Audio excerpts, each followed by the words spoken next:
చాలా మందికి ఈ టాపిక్ కొద్దిగా కాంట్రవర్షియల్ అనిపించచ్చు. ఎవరైనా లవ్ సక్సెస్ అవ్వాలనుకుంటారు కానీ వీడేంటి కొత్తగా ఫెయిల్ అవ్వాలంటాడు అని. ఇప్పుడు ఈ జనరేషన్లో లవ్ ఫైండ్ చేయడం చాలా easy. Ask your self what is true love. ఒక్కొక్కరు ఒక్కొక్క వేరియేషన్స్ చెప్తారు. సరే, మ్యాటర్ ట్రూ లవ్ మీద కాదు కాబట్టి మ్యాటర్ని చాలా సింపుల్గా, చాలా క్లియర్గా చెప్తాను.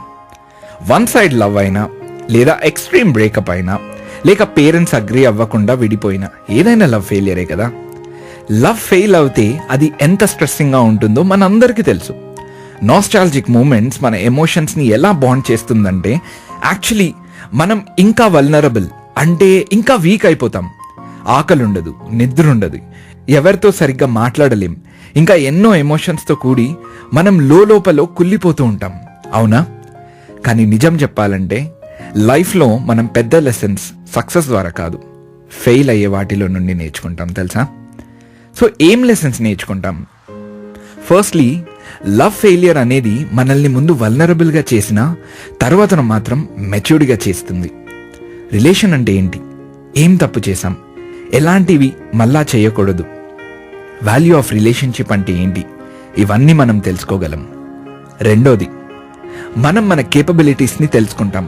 ఎగ్జాంపుల్, కొందరు లవ్ ఫెయిలియర్ అయ్యాక ఆ లైఫ్ ఫెయిలియర్ నుండి డిస్ట్రాక్ట్ అవ్వడానికి ఒక కొత్త స్కిల్ నేర్చుకుంటారు. స్టడీస్లో ముందు వెళ్తారు, లేదా ఒక మంచి గోల్ని పెట్టుకొని దాన్ని కసిగా సాధించాలనుకుంటారు.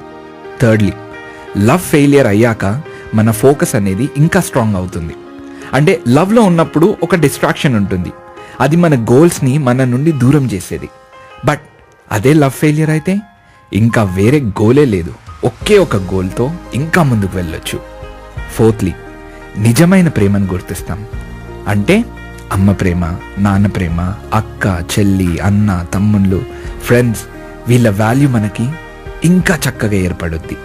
ఫిఫ్త్, నెక్స్ట్ టైం రిలేషన్షిప్స్లో ఎంటర్ అయ్యే ముందు లాస్ట్ టైం చేసిన మిస్టేక్స్ అన్నీ మళ్ళీ చేయకుండా జాగ్రత్త పడతాం.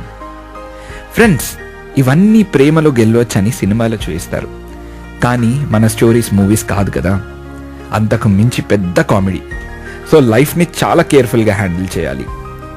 బ్రేకప్ అయినంత మాత్రాన ఏదో ఏడుస్తూ కూర్చోవద్దు, ఎలా రివెంజ్ తీసుకోవాలి అని ప్లానింగ్స్ చేయవద్దు. బికాజ్ మన లైఫ్ అనేది ఒక పెద్ద మిస్టరీ. ఒక డోర్ క్లోజ్ అయినప్పుడు ఇంకో డోర్ ఓపెన్ అవ్వక తప్పదు. లైఫ్లో ఎన్ని ఫెయిలియర్స్ ఉంటే మనం అంత మెచ్యూర్ అవుతాం. సో లవ్లో ఫెయిల్ అయితే ఏడవడం మానేసి ఎంజాయ్ చేయండి, మళ్ళీ నవ్వండి, ఫెయిలియర్ని గట్టిగా సెలబ్రేట్ చేసుకోండి. Because dude, life is a game, play it like a sport. ఎందుకంటే ఏడుపు కథలు ఆల్రెడీ సీరియల్లో చూస్తూ ఉంటారు కదా, మనం ఏడవటం అవసరమా? If you are a love failure, be proud about it. Because మీ లైఫ్లో ఇంకా ఎన్నో మిరాకిల్స్ అవుతాయి, provided if you open the doors of opportunities.